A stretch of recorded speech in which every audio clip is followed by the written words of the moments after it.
Hello students, today we are going to learn Geography, lesson number 3, Our Ever-Changing Earth, part 1. This lesson we will learn in two parts. Today we are going to learn part 1.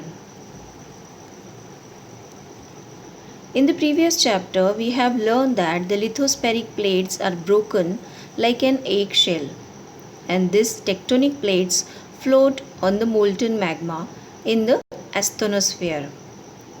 Movements of these plates is as slow as few millimeters in a year. Still it changes the earth's surface. But this is not the only reason.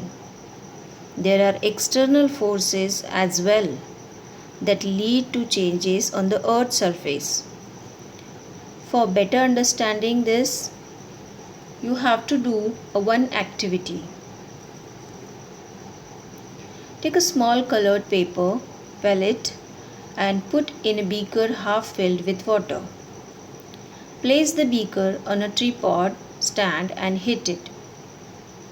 As the water warms up, you will observe that the paper pellet is moving upward along with the warm layers of water and then sinks back along with the cooler layers of water. The molten magma inside the earth moves in a similar manner.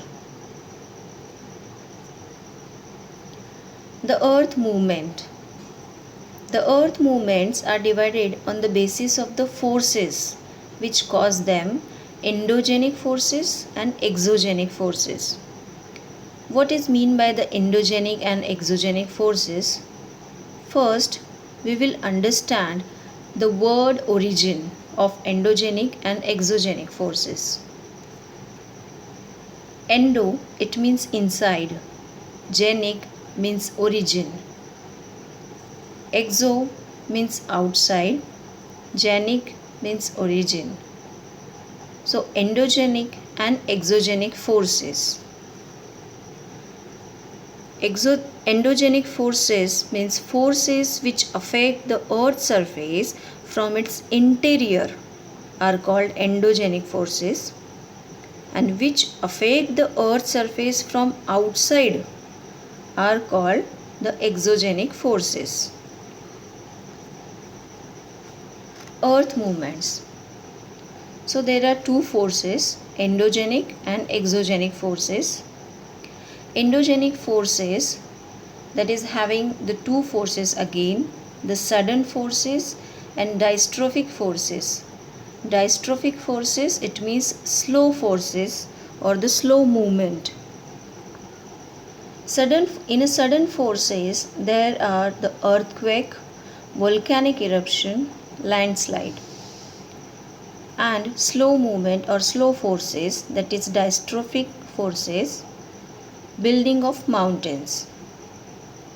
Another part of the earth movement is exogenic forces, in that erosional and depositional forces. These erosional and depositional forces happen by rivers, wind, seawater and glaciers.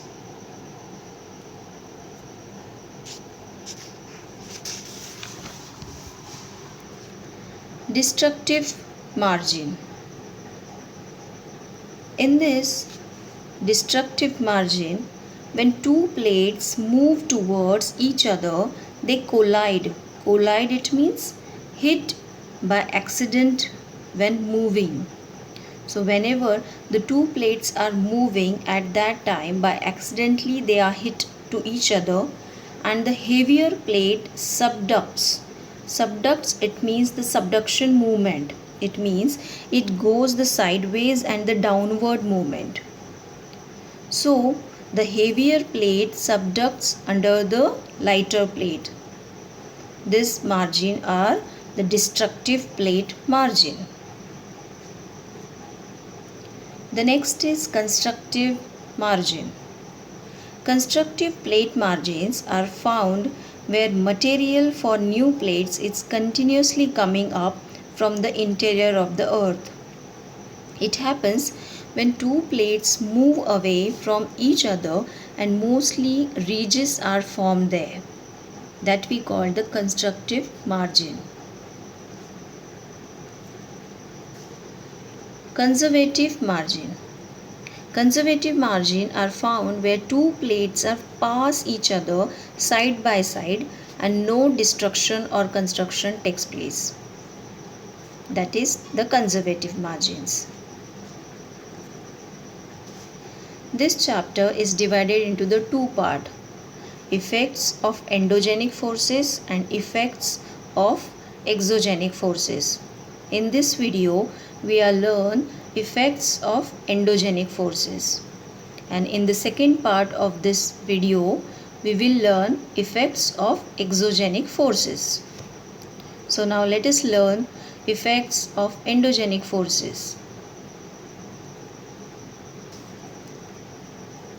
As we have discussed earlier, that endogenic forces cause the movements of the Earth's crust.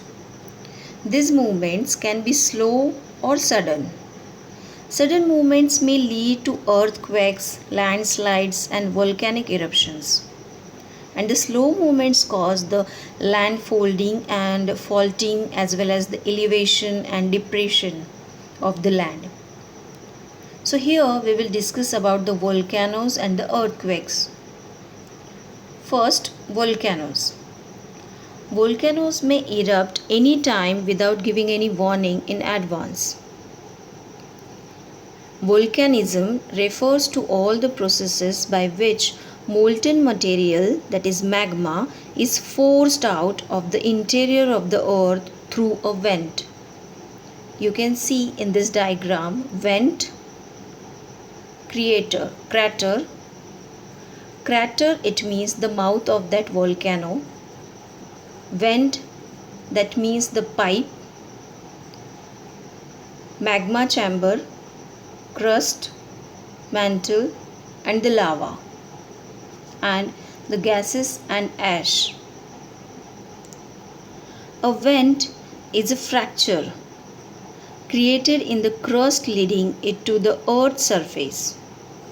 In the process of volcanic eruptions, blast, explosion, lava, ash, rocks, and gases come out through the crater. Crater, it means the large bowl shaped cavity in the ground, creating fireworks and explosions. The accumulation on the earth's surface creates volcanic mountains. Basically, three types of volcanoes are found. A volcano that stops erupting is said to be dormant or sleeping. If the vent or pipe of a volcano is sealed by the movement of the crust, the volcano becomes extinct. It means inactive. For example, Mount Fuji in Japan and Mount Kilimanjaro in Africa. On the contrary, a volcano that erupts, means active from time to time, is called an active volcano.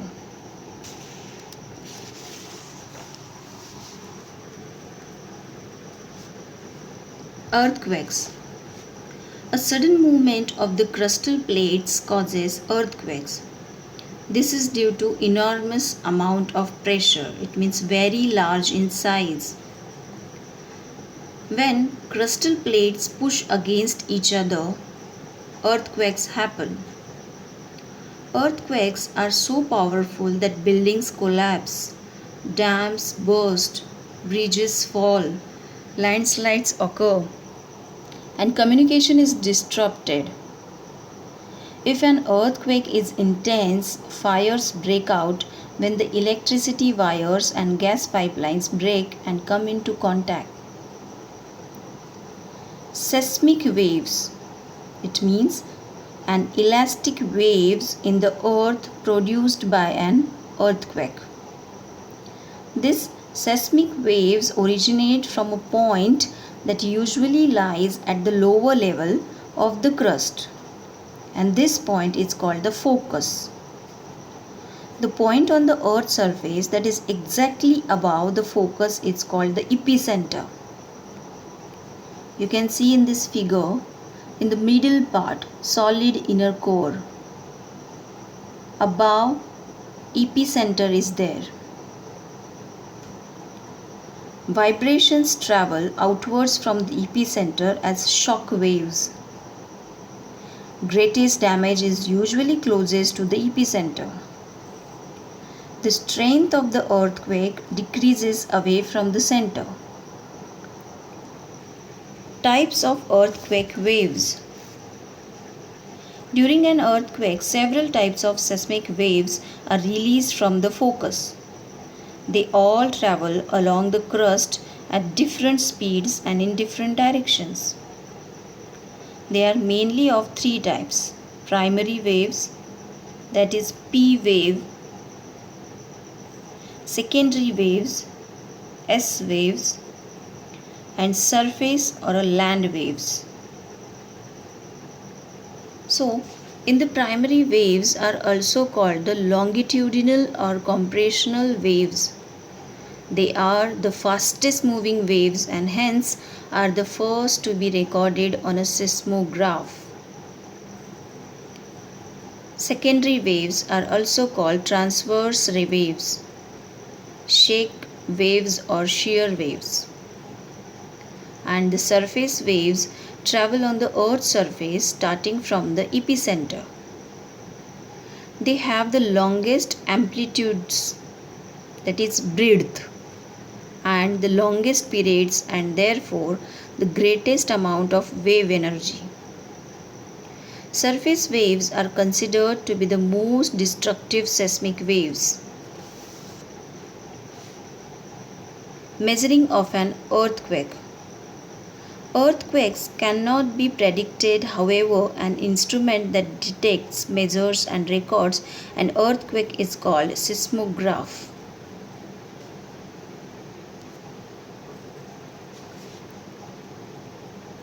Focus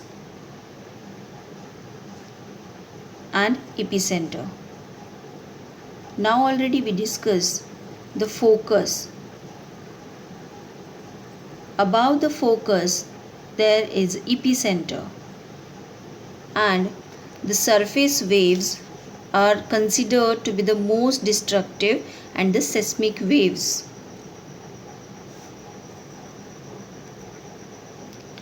Measuring of an earthquake. Earthquakes are measuring by the seismograph. Nowadays, the kinematrix seismograph is used, which is fully computerized. Usually, two aspects of an earthquake are measured: its magnitude and its intensity. The magnitude of an earthquake is the total amount of energy released at the source. This is measured on the Richter scale. The intensity of an earthquake is the description of the earth shaking in terms of the damage done on the earth's surface.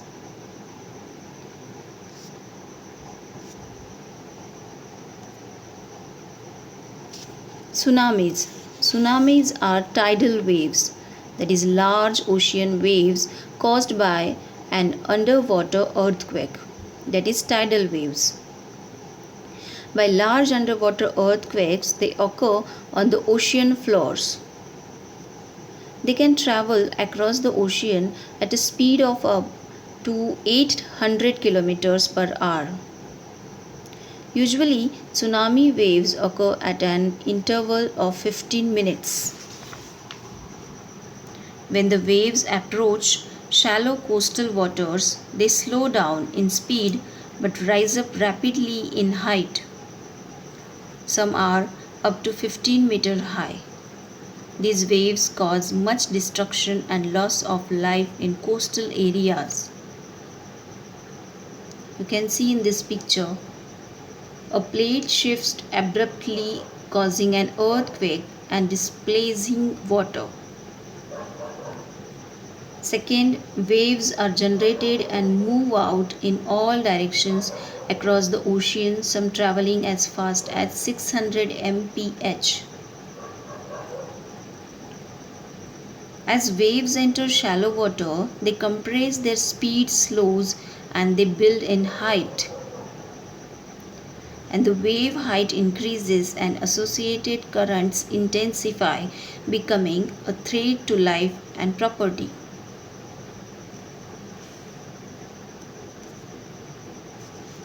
As I told, the lesson is divided into the two parts. So, the second part, effects of exogenic forces, we will learn in the part 2. Thank you.